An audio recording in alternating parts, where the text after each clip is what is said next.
4 نکته برای مجاهدان لیبرتی. سید احمد غزالی، نخست وزیر پیشین الجزایر، مقر اروپایی ملل متحد، 10 اسفند 91. دیگر هیچگاه گفتگو با کوبلر را قبول نکنید. به مصاحبه انفرادی که تجارت خونه است نروید. خروج از عراق را تا تضمین مطلق امنیت قبول نکنید. ترک اشرف را بدون تضمین مطلق حق مالکیت بر اموالتان نپذیرید.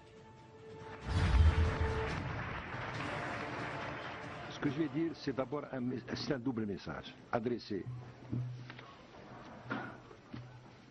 à la population d'Ashraf en particulier et à mes amis de l'OMPI et puis au commissariat des droits de l'homme où nous sommes maintenant.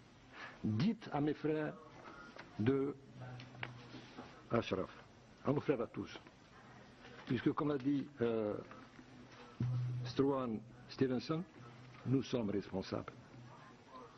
Nous nous sentons responsables de ce qui vous arrive. Parce que nous avons été ceux des amis qui ont soutenu ce processus qui a démarré en décembre et qui a conduit à la situation où nous sommes. Dans tous les pays du monde, les législations prévoient une disposition qui criminalise la non-assistance à personne en danger. Et je dis à madame la haut-commissaire, le rôle du haut-commissariat, c'est de porter assistance à population en danger. Et que l'absence de protection de cette population, finalement, est un crime. Dites 4 choses à mes frères. La première, n'acceptez plus de discuter avec M. Kobler. Ça ne sert à rien, puisqu'il a fait la démonstration lui-même qu'il a menti, qu'il a trahi, qu'il a failli à sa mission, non seulement de haut fonctionnaire des Nations Unies, et heureusement que les fonctionnaires des Nations Unies, ce n'est pas uniquement des Kobler, c'est des Boumedra aussi. Et les plus nombreux, c'est des Boumedra, qui sauvent l'honneur des Nations Unies. Deuxièmement,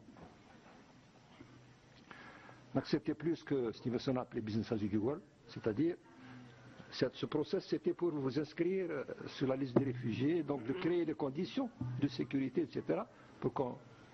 Mais ce process, il a complètement échoué par la suite de la violation de l'accord de décembre 2011.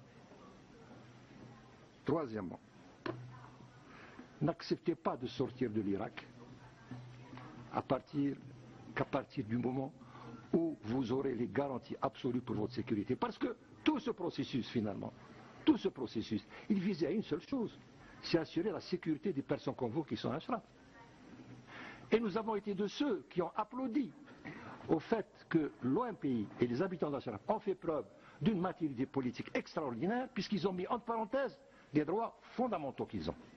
Ils ne sont pas rentrés clandestinement en Irak. Ils étaient là par le droit et ils auraient bien pu dire, nous sommes là, nous n'avons pas sorti, nous ne sommes pas rentrés clandestinement. Quatrièmement, n'acceptez pas de quitter Ashraf quand vous serez retourné sans que vous ayez la garantie absolue de récupérer tous les biens qui sont vos biens. Dans toutes les lois, la loi internationale, les biens c'est sacré et même les criminels, on ne touche pas à leurs biens, sauf si ces biens ont été acquis malhonnêtement. Ces biens-là, vous les avez construits avec votre sang, avec votre sueur, avec votre argent. Et ne quittez pas l'Irak tant que vous n'aurez pas la garantie que vous allez récupérer vos biens.